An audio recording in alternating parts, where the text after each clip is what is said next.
Dear friends, आज का प्रश्न है कि क्या ये महाकुंभ हिंदू धर्म के इतिहास का आखिरी महाकुंभ सिद्ध होने जा रहा है।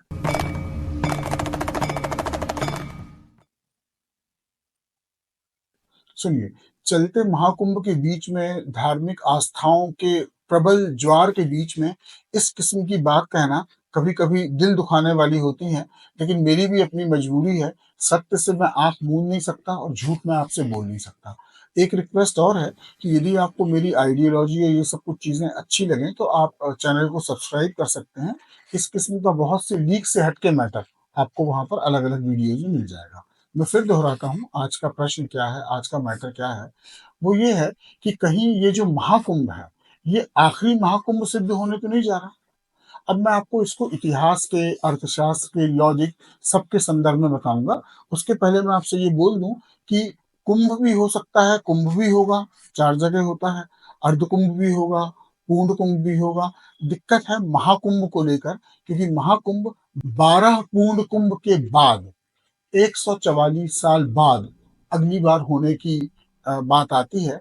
तो मैं फिर बोल रहा हूँ कि जिन घड़ियों में, जिन मुहूर्तों में, जिन ग्रह नक्षत्रों के संयोग पर ये महाकुंभ का आयोजन किया जाता है, वो ग्रह नक्षत्र भी होंगे, ये धरती भी होगी, कुछ बचे हुए हिंदू भी होंगे, लेकिन चूंकि हिंदुओं के हाथ में कोई राजनीतिक सत्ता नहीं होगी, इसलिए विराट पैमाने पर महाकुंभ का आयोजन होना, ये बात तर्क विरुद्ध लगती है। और मैं आपको कुछ एविडेंस भी दूंगा, उससे आपको समझ में आ जाएगा कि मेरी बात में कितना दम है। मैंने अपना दावा भी किया है, मैं अपनी दलील यानी लॉजिक भी दे रहा हूँ, और उसके संदर्भ में जो प्रूफ हैं वो भी मैं आपको दे रहा हूँ। देखिए, ऐसा है कि ये हर धर्म में होता है कि उनके कुछ बड़े बड़े सामूहिक फेस्टिवल होते हैं, और वो बहुत जोर शोर से मनाते हैं। ये बात बिल्कुल लॉजिकल है, ये बात बिल्कुल सच है। लेकिन मैं आपको हिंदू धर्म के पर्वों के बारे में बताऊं कि ये कैसे डे बाई डे इनको उसी स्तर पर बना पाना अब मुश्किल हो रहा है।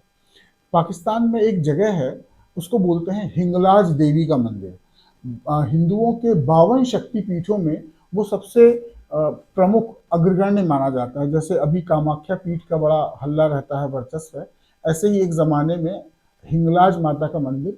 और गौर से सुनिए कि इसको हिंदुओं के साथ साथ मुस्लिम भी मनाते थे, मुस्लिम भी मनाते हैं। और मुसलमान इनको बोलते हैं नानी पीर का मेला, नानी पीर का मंदिर। मतलब ये वहाँ के बलूचिस्तान में है ये, तो हिंगुल नदी के पास। तो इसमें हिंदू भी शिरकत करते हैं, और मुसलमान भी उसी शिद्दत के साथ मनाते थे। लेकिन जब वहाँ सत्ता बदली, जब वहाँ की डेमोग्राफी बदली, तो आज की तारीख में उस मेले का, उस भव्य मेले का, ये दुनिया के सबसे कठिन, हद से भी कठिन, इतने कठिन मेले थे जिनमें पर्वतों को पार करके, सूखे इलाकों को पार करके जाना पड़ता था, बड़ी कठिन। लेकिन उसके बावजूद भी इतनी श्रद्धा हुआ करती थी हमारे हिंदू और मुसलमान भाइयों में कि इस जश्न को, इस मेले को बहुत जोश व खरोश से मनाया जाता था। लेकिन डेमोग्राफी बदल गई, सत्ता बदल गई। अब वहाँ का हाल क्या है उस मंदिर का या उस मेले का, ये कहने की ज़रूरत नहीं है। आप गूगल में या यूट्यूब में इस बात को देख सकते हैं। ऐसे ही बंगाल दुर्गा पूजा की जननी या जनक रहा है। करीब 125 साल पहले, एग्जैक्ट तो मैं बोलूँगा लगभग लगभग 1901 1902 से वहाँ पर जोशो खरोश से दुर्गा पूजा होने लगी, और दुनिया भर के लोग दुर्गा पूजा को देखने आते थे। इतनी भव्यता से मनाई जाती थी। जैसे अभी कुंभ को देखने लोग आ रहे हैं, ऐसे ही दुर्गा पूजा का भी बड़ा भारी जश्न हुआ करता था।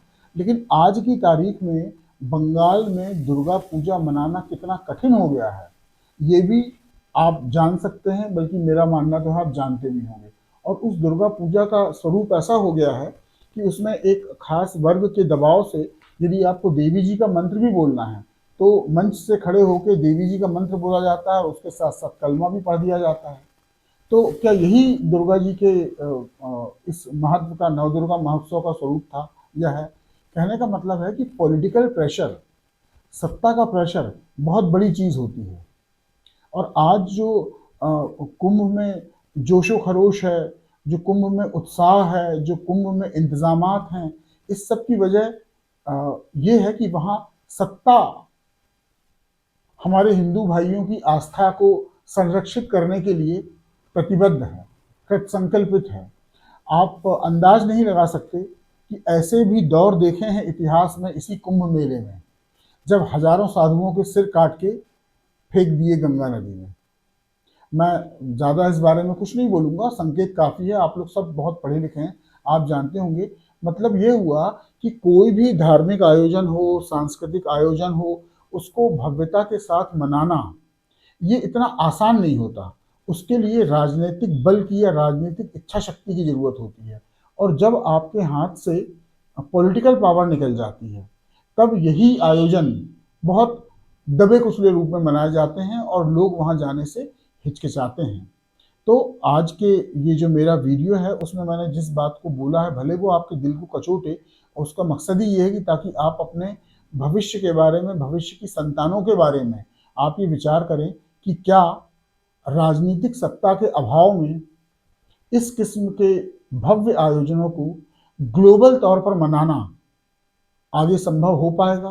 खास तौर पर जब हिंदू अपनी इतिहास के सबसे बड़े डेमोग्राफिक क्राइसिस से गुजर रहे हैं। डेमोग्राफिक क्राइसिस का मतलब होता है आबादी लगातार घटती जा रही है।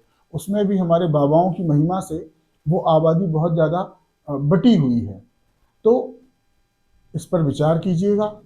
और ये जो मेरा मिशन है, मैं आपको उसका फिर नाम बता दूं, save Sanatan with Nitin Verma.